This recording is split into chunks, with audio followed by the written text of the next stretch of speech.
You sit down at your desk, you have the time, you have the ideas, you even have the motivation. But the moment you actually try to start the work, a crushing, suffocating weight settles on your chest. You stare at the blank screen for 3 minutes and then, almost unconsciously, you reach for your phone. You spend the next 2 hours scrolling, drowning in a quiet, simmering guilt. You call yourself lazy. You tell yourself you lack discipline, your dopamine is fried, or you don't have the willpower to build the life you want. But psychology reveals a much darker truth. You aren't lazy, and you aren't broken.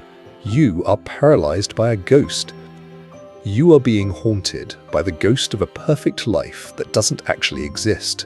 We are living in an era where we are constantly exposed to the highlight reels of millions of other human beings. We see the final, polished product of their success, but we never see the years of agonizing, boring, unglamorous persistence it took to get there. Because of this, our brains misunderstand what it actually feels like to build a good life. Modern culture has trained us to expect personal growth to feel like a movie montage. We think that if we just find the right morning routine or listen to the right podcast, we will suddenly be filled with an overwhelming surge of fiery passion. We expect the process of changing our lives to have an inspiring soundtrack. But reality doesn't have a soundtrack. Reality is quiet.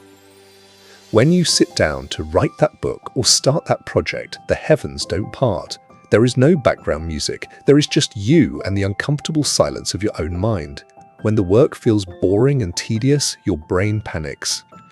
It looks at this quiet, uncomfortable reality, compares it to the cinematic montage it was expecting, and concludes, "This feels wrong.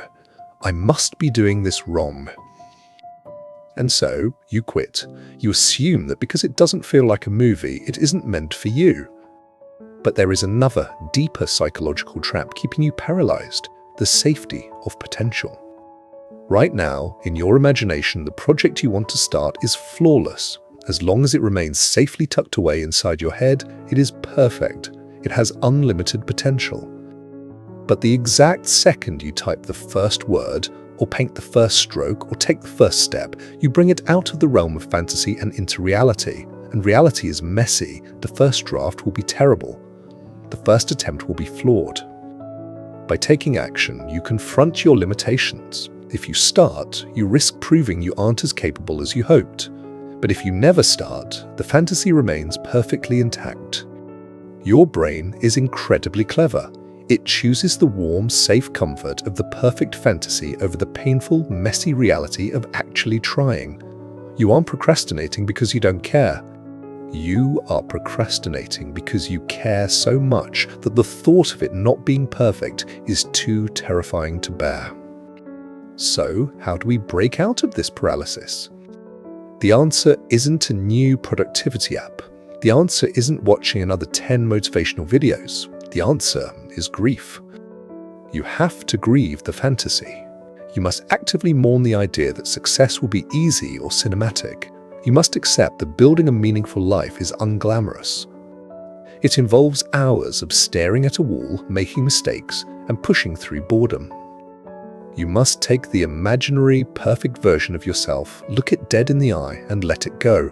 You have to forgive yourself for being a flawed, ordinary human being who is going to make a mess on the first try. True psychological freedom happens the exact moment you embrace the ordinary. When you stop expecting the process to feel profound, you strip away the crushing weight of expectation.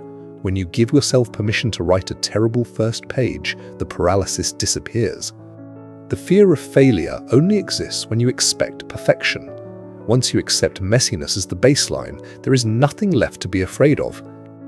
You do not need to be inspired to act. You just need to be willing to be uncomfortable. Stop waiting for the movie montage to begin. Stop waiting for the perfect surge of motivation that is never going to come. The quiet, boring, difficult work in front of you isn't a sign that you are failing. It is the exact proof that you are finally doing it right. Give yourself permission to be beautifully, wonderfully ordinary today. The work doesn't have to be perfect. It just has to be real. If this uncomfortable truth brought you some peace today, take a deep breath and subscribe to The Gentle Mind. You are entirely up to the challenge.